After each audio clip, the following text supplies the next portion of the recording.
Welcome to Bonsai Theology. I don't know if we can get copyright strikes for that. Well, the nice thing about how you're doing that is that it doesn't give the most crisp audio, so I don't think so.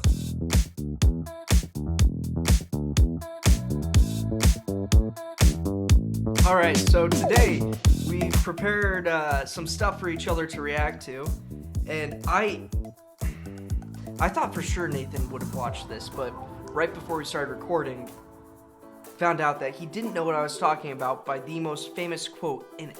So, the atheist's worst nightmare. That's what this video is about. Okay, yeah, that rings no bells in my head. The banana. This is all going over my head. I am so excited to show you this video then. Okay, so I want to preface this video just to explain how close to home this is. Okay. So I grew up in a homeschool group that was hyper fundamentalist. You didn't need to say hyper fundamentalist. You could have stopped at homeschool group. Go ahead. Honestly, yeah. Last week we were talking about how neither of us are really fundamentalist. This video shows a lot of why I'm not. The guy who is speaking in this video actually spoke at a conference that I remember very well. Oof. Okay, I know who you're talking about. It's not Ken Ham. I have no clue who you're talking about. It's Ray Comfort. I don't think I've ever heard of him.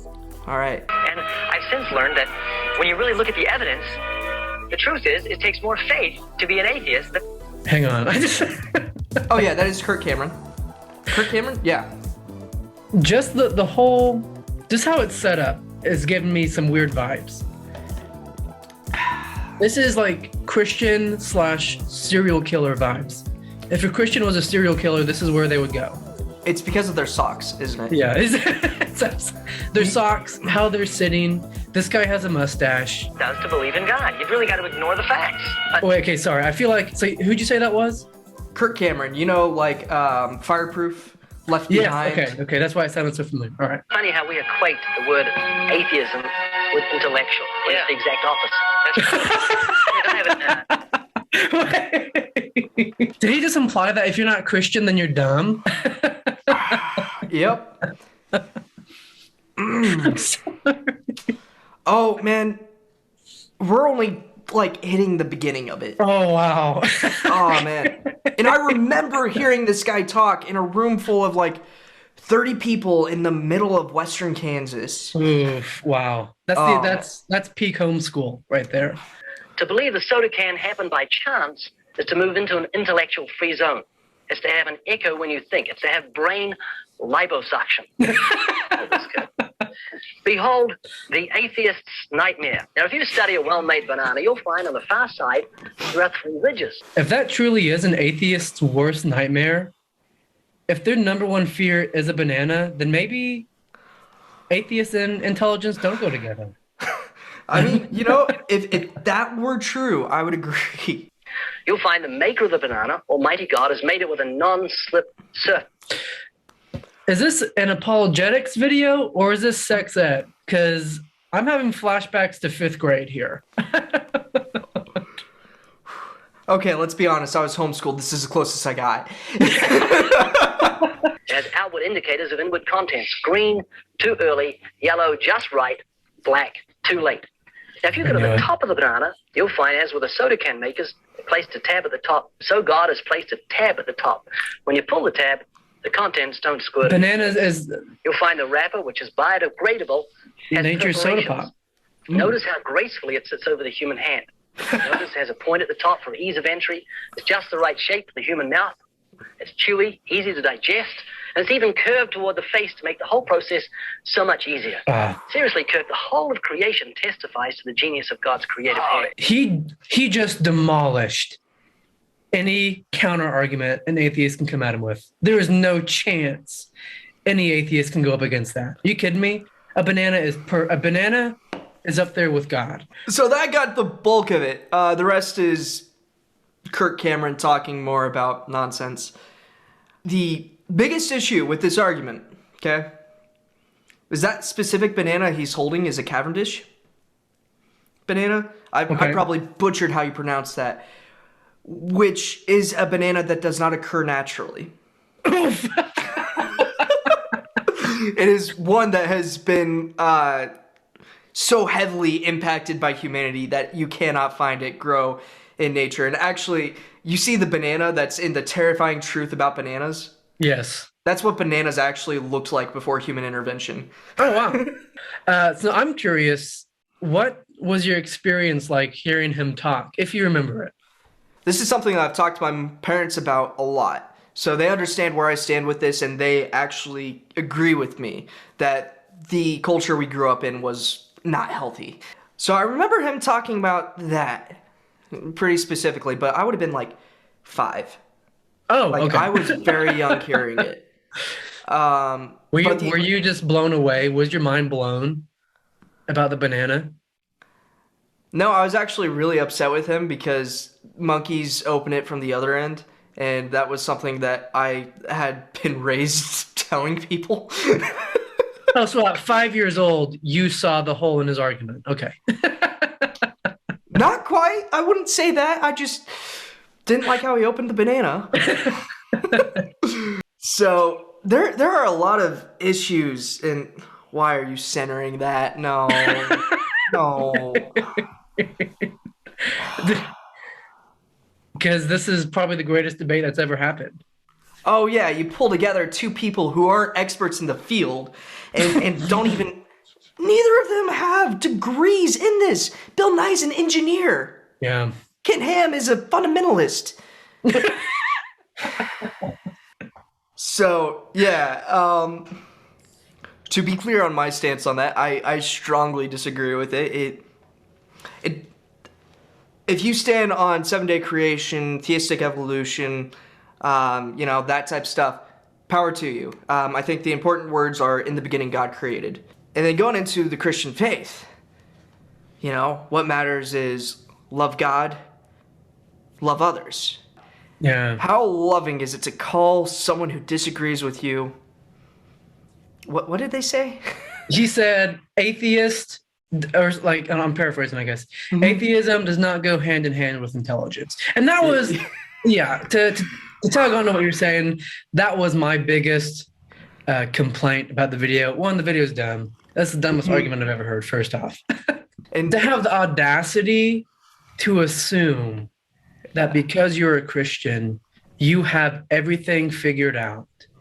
That is unimaginable to me. I mean, and placing the time of when we're recording this to when the podcast comes out, today I was doing research for our Job podcast, and one of the major points I kept coming to was that the point of Job is how you're supposed to be wrestling with your faith constantly. Yeah. That's one of the big themes of Job. And when you're not wrestling with your faith constantly, you get arguments that are just trying to spit in the face of anyone that disagrees with you. I know. Yeah. We just got done with Ecclesiastes. One of the biggest things there. Humans know nothing, and then they die. Yes. So the next thing that we're going to do is we're going to peruse an Instagram account called Worship Fails. Yeah. And it's really funny. Indeed it is. Also, if you're one of the churches in here, thank you so much for your service. Like, this is...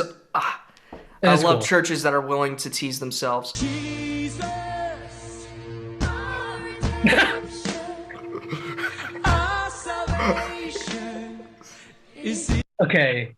I laugh... But you've had this happen. Anyone listening, I was a bass player for my home church, Manhattan, Kansas, University Christian Church. And I think this was one of the Christmas services we had. There's a whole choir on stage, and it was a quiet moment. And my bass was still turned on because I think we were in the middle of the song. But it was a quiet moment, and my strap broke off, and it slammed on the ground, and naturally it resonated throughout the entire church. So I just gotta get there.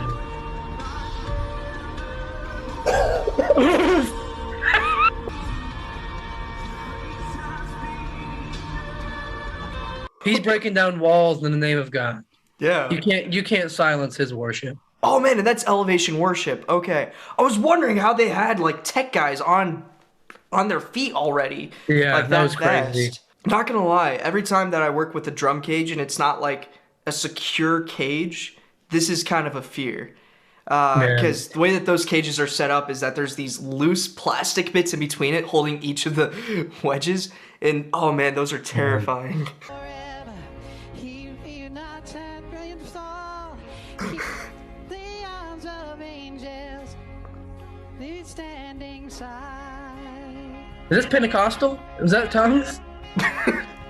Listen, Oh. I could never sing in front of a congregation. I would be terrified. So Oh man.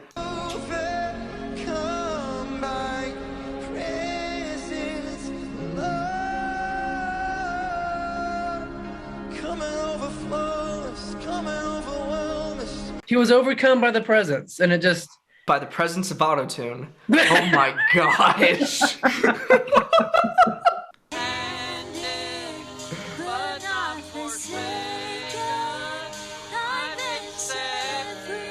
My day job is I am the tech director for a church, and this is one of our senior minister's biggest fears. I think it's because Stephen Furtick did it. I kind of want to do this one because I'm expecting his piano to fall. all right. Let's do it.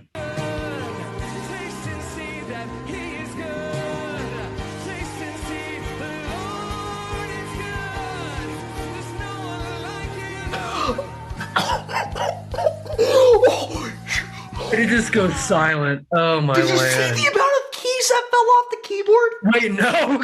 Oh, We gotta oh watch it gosh. again. Oh my gosh. Also called it, but oh my gosh. Oh, he's jamming. Okay, I'm not sure why I'm pointing. You're not gonna see it. Right behind him, just watch for the specs. Oof. Oh my gosh. Unless that's like communion that he was holding up there for the services or something. Ooh. Oh. So I just wanted to be clear, called it. Maybe there was just some hidden sin in his life that he wasn't confessing, and this was his punishment. So ad for Job coming out in a month. If you like what I had to say there, just wait till you hear Job's friends. Oh yeah. So yeah, a lot of chaos. There's a lot of chaos. Yeah. Life is chaos. Yeah. Life is meaningless. Hevel. Hevel. Speaking of, if you haven't watched or listened to our first podcast, click Yep. right there. And if this is the wrong spot, I'm going to edit it so it's the right spot. Yeah. You can listen to that on YouTube or on Spotify or Whatever it is. Apple Music or podcasts, whatever that is. Whatever it is, yeah. And yeah, we would love to have you guys join us. Wait. Yeah. If you guys enjoyed this episode, make sure to like, and if you have any clips that you guys want us to react to, just make sure that you comment them down below. And yeah, if you want to give any compliments to Nathan, make sure you subscribe. Thank you. Yes.